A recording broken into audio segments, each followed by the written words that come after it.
Bismillahirrahmanirrahim. Assalamualaikum warahmatullahi wabarakatuh. Alhamdulillahirabbil alamin wassalatu wassalamu ala asyrofil anbiya wal mursalin wa ala alihi wa sahbihi ajmain. Asyhadu an la ilaha illallah wa asyhadu anna Muhammadan abduhu wa rasuluh.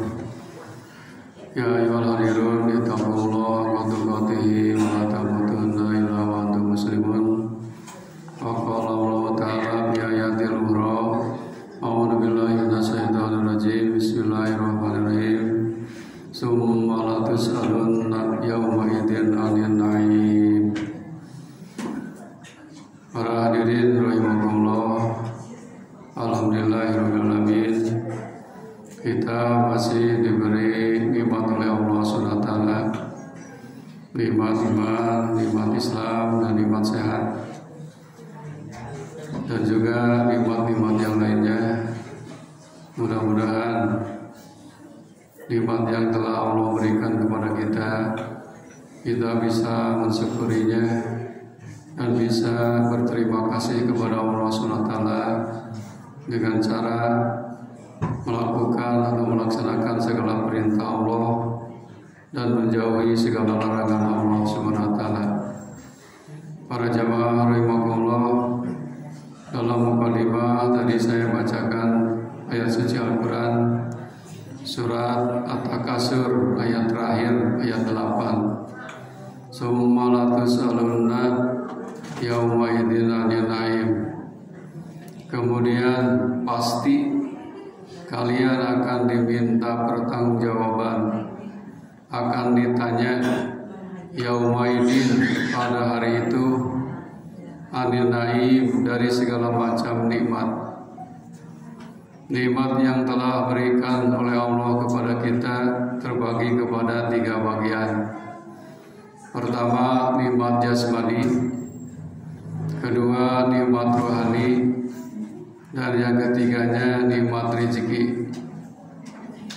Nikmat jasmani yang ada pada badan kita dari ujung rambut sampai ujung kaki.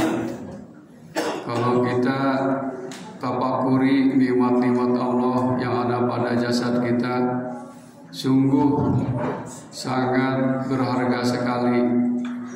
Contohnya di kepala kita. Di situ ada nikmat-nikmat Allah yang tidak terhingga. Urat saraf pusatnya adalah di kepala. Kalau ada gangguan di kepala satu urat saraf, pasti anggota yang lain akan terganggu. Itu merupakan nikmat pemberian Allah yang harus kita syukuri.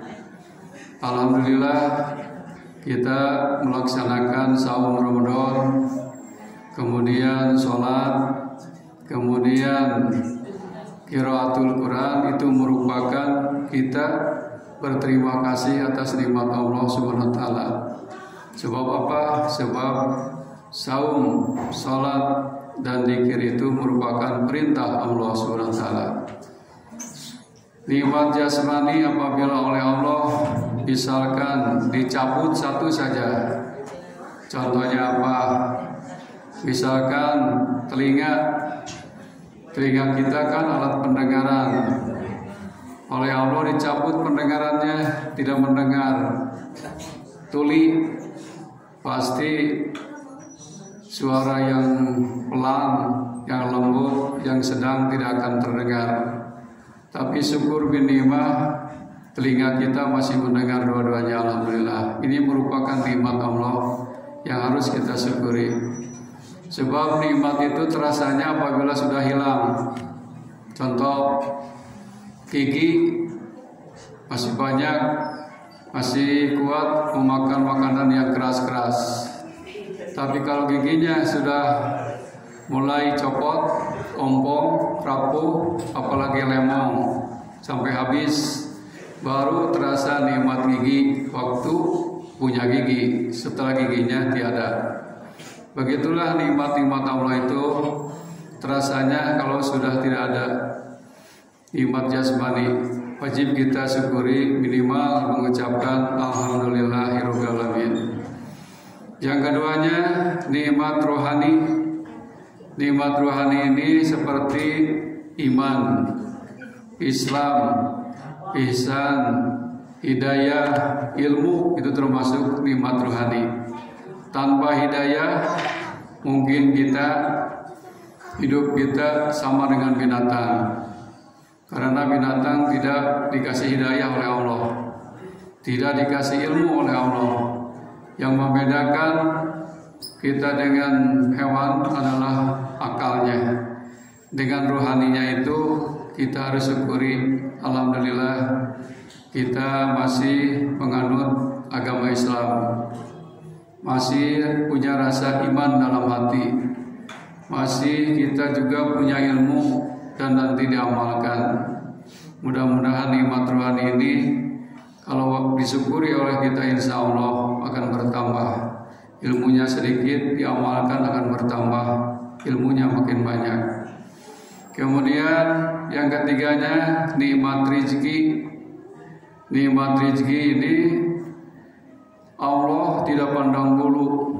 Orang miskin dikasih rezeki, orang kaya dikasih rezeki, pejabat dikasih rezeki, rakyat pun dikasih rezeki. Jangankan manusia, binatang melata pun di muka bumi dikasih rezeki oleh Allah Subhanahu wa taala.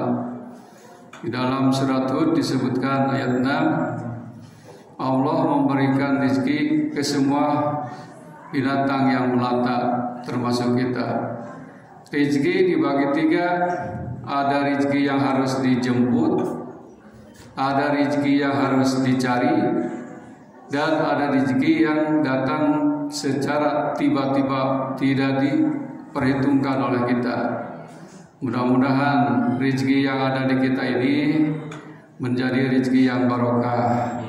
Bagaimana tandanya rezeki barokah? Kalau rezekinya barokah itu gampang karena ibadah. Kita sholat gampang, suruh saum gampang, tidak susah.